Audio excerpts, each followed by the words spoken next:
I have no idea.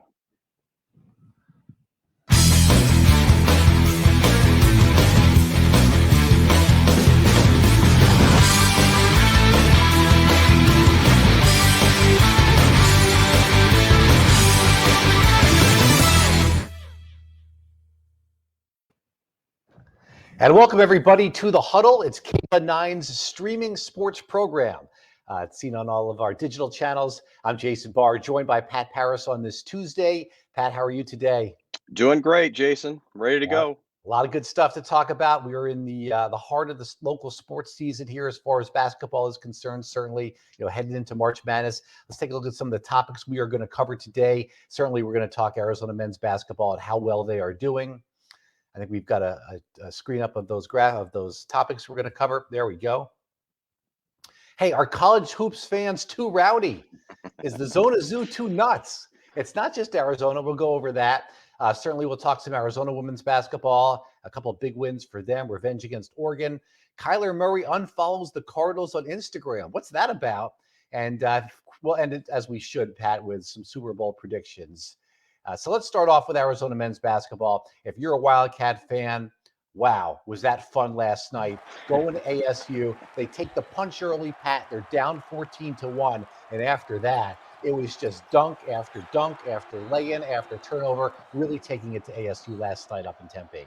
Well, and it was, that first 3 minutes, Jason, was a little rough. It was almost like, could this be one of those nights where Arizona finally just packs it in and says, all right, we're tired. It's not our night. Let's just move on. No, they fought back immediately. It was quickly tied again. And then that second half was amazing. And we're sitting here looking right now at the USC highs. So think about this, Jason. In just over a week, you've gone a home win against Arizona State, a home win against UCLA, a home win against USC, then on the road to go ASU. That's what, a 9-day span. You've just taken care of the top two other teams, maybe minus Oregon, in the Pac-12, and your rival twice. It's been a heck of a last 9 days for U of A basketball. It sure has. By the way, if anybody wants to write in with comments or questions, like I say each week, if it's clean, we'll read them. And Pat, I want to talk about the front court. We thought going into the season, the front court was going to be a weakness, certainly with depth.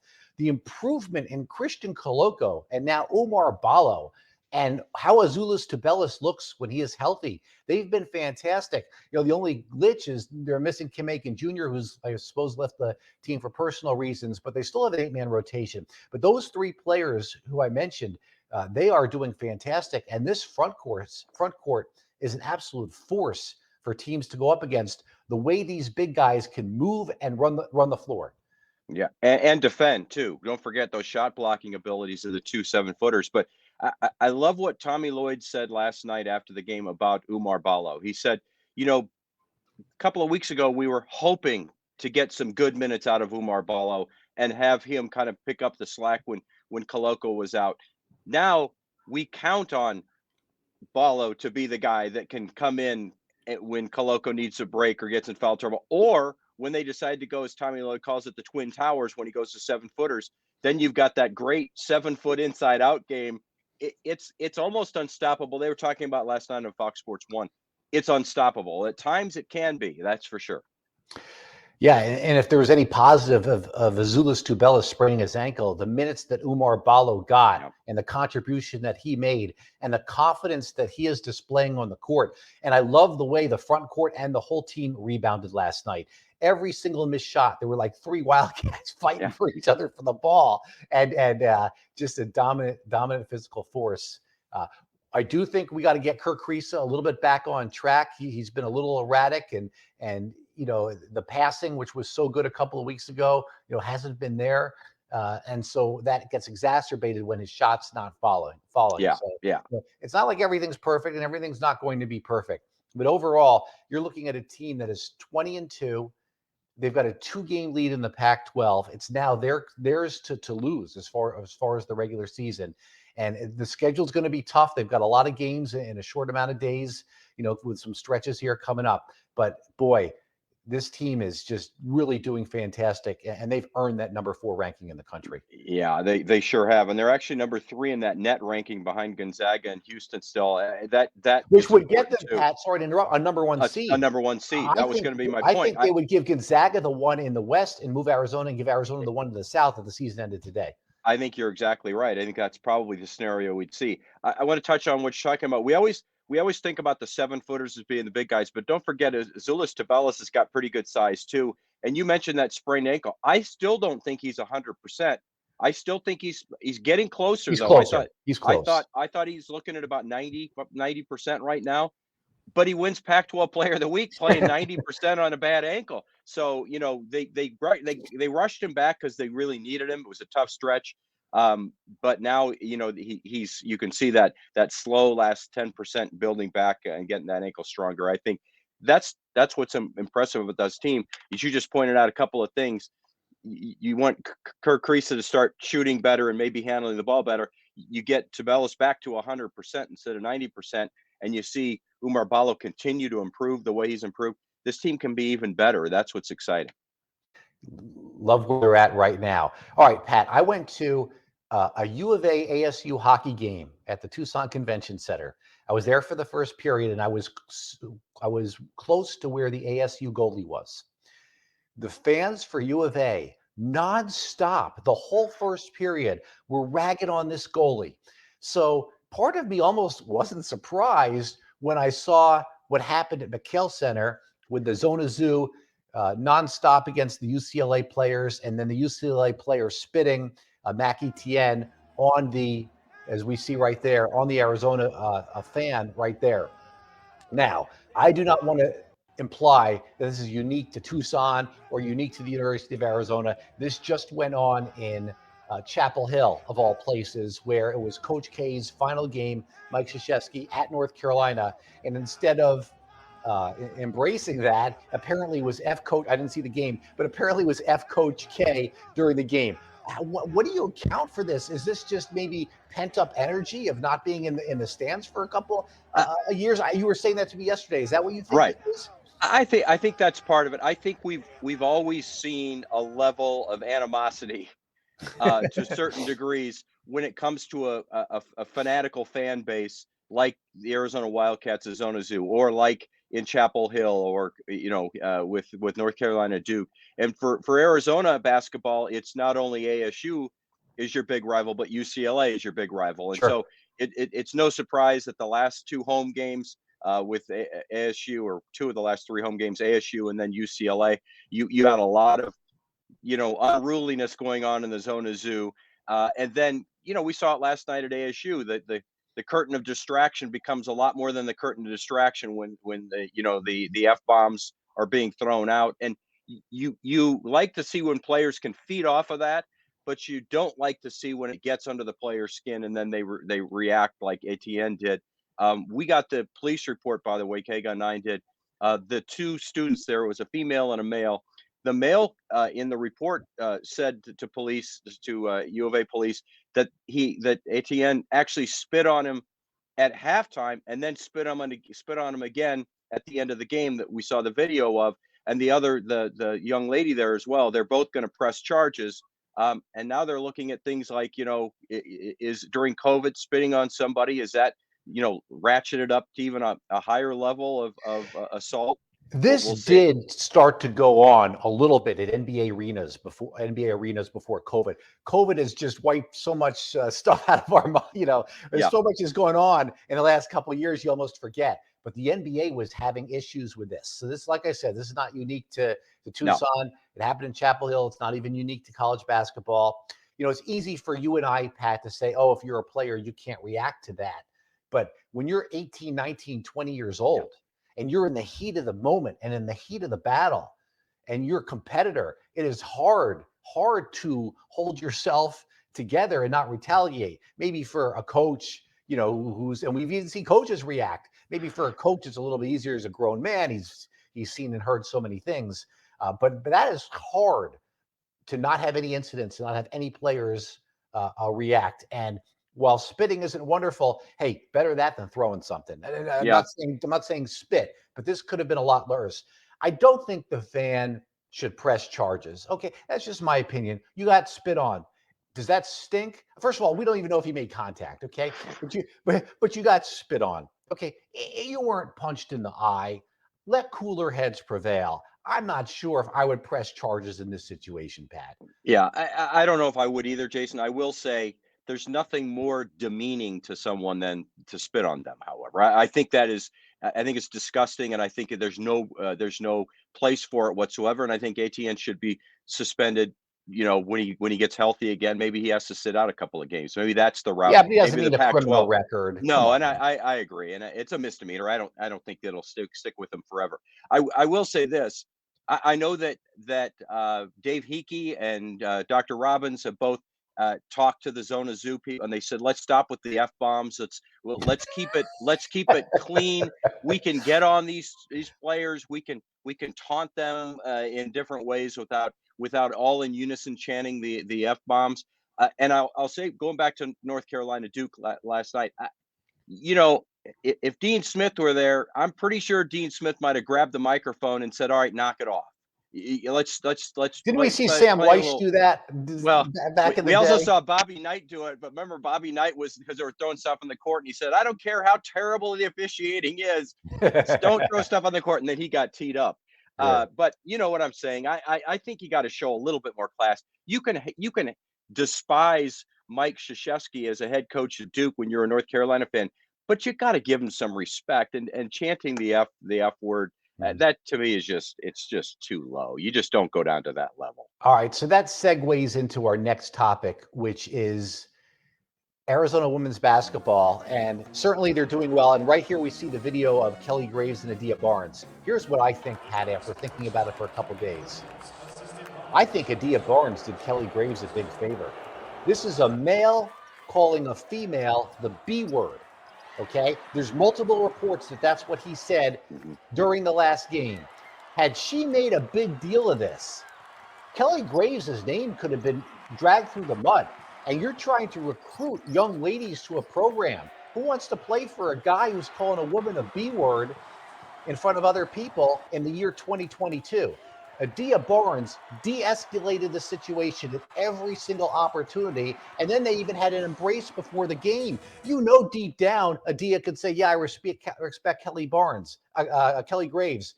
But do you really like somebody who just called you the B word and other names a couple weeks ago? I don't think so. Adia Barnes, I think, a classy gesture. And also, look, she wasn't perfect in this situation. Apparently, she threw out the middle finger and everything. But give her her due if you think she should get it this way for that, because she de-escalated the situation. And as you explain that, Jason, it struck me. This is what just struck me. She took the high road. And you know Yeah. why she took the high road? First of all, she did use the middle finger, so she can now, kind of say, okay, that's over. We're burying the hatchet. It's fine.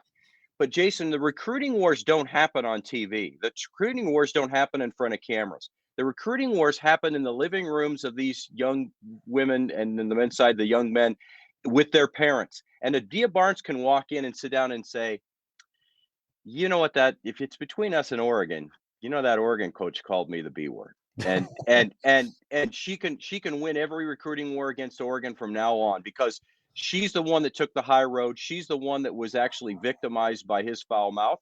And now I think that she's buried the hatchet, because they got to move on. They can't keep this can't keep going on and on and on every time they play Oregon. Right. But when they win the recruiting wars, that'll be a little part of it anyway. Let's not take away from how well this team is playing. I mean, my goodness, Exactly. they just swept the Oregon schools. Coy Love, which was a little bit of a concern a couple of weeks ago, she came off the bench, is Mhm. providing good minutes. Right now, I know we've got Araya Copeland, who's in a little bit of a slump. They're going to need her size down the stretch, but Lauren Ware is healthy. She's their best post defender. And Kate Reese, she has this presence about her where, like, she's not going to let the team lose. And it's the presence that Ari McDonald had last year. She's just been such a fantastic player for this team, and very exciting here to have two college basketball teams. The men ranked fourth, the women I think right now are eighth, I believe. Correct me if I'm mistaken, but one in the top five, another in the top 10, and Yeah. I think they and might be sixth, actually. I think they okay, moved up thank you. a Yeah, couple of spots. Yeah. And their They net were 8th for a ranking, couple weeks. Yep. their net ranking is 7. So that makes you Two think they'll be a seed, 2 seed. two Yeah, seed starting in McHale Center for yeah, the first for the couple first rounds two rounds. if the Yeah. season ended today. And we'll get there when we Let, get there. let But me but yeah let but me say but this about. defense is where they win.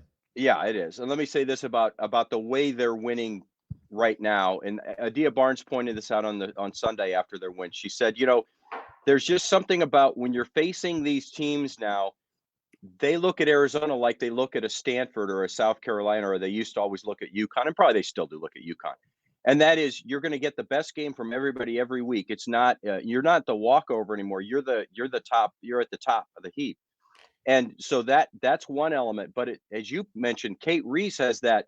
Oh, we're going to win this game. We're just not going to lose. She And brings the intangibles. she does, and I think that whole team kind of follows that, and that's what Adia Barnes said on Sunday was, yeah, everybody's gunning for us, but we have this mentality that says we're going to find a way, and we're not worried if we're down a couple or we're in this really tight game towards the end. We're going to find a way, and they have been finding a way. With the exception of Stanford, they still got to get over that hump. They got closer. We'll see if eventually they can get over that hump. And somebody else can also beat Stanford for them. It could That could work out happen. that way too. That could happen. All right. So then something that happened yesterday, we talked a little bit about on K Gun 9, talk about, immature behavior, if you will. Kyler Murray unfollows the Cardinals on Instagram. Now, I mean, come on. You're a grown man. You still play for the team. What are you doing? I mean, apparently he's unhappy about some type of contract situation. There really shouldn't be very much for him to be unhappy about. They've given him so many weapons. He's got all the toys there with the offense. Yes, this is the beginning of the period where he could start to negotiate a new contract, but it doesn't have to happen right away. And you just got to be patient. And to have some type of reaction where you're unfollowing the Cardinals, that's just not a good look, Pat. And as you point out, it's like you break up with your girlfriend, and then what do both sides do? They not only do they unfollow, they scrub all the photos that you're in together, right? I That's don't what he even know did. that adults do. I mean, He that's scrubbed after them. a while, I think, though. I'm Yeah, not but you're sure. right. You're right. It's I not don't the think that's next like the day. next day. But here's what it gets down to. Yes, he has one more year. They have an option, the Cardinals do, that they could make it 2 more years.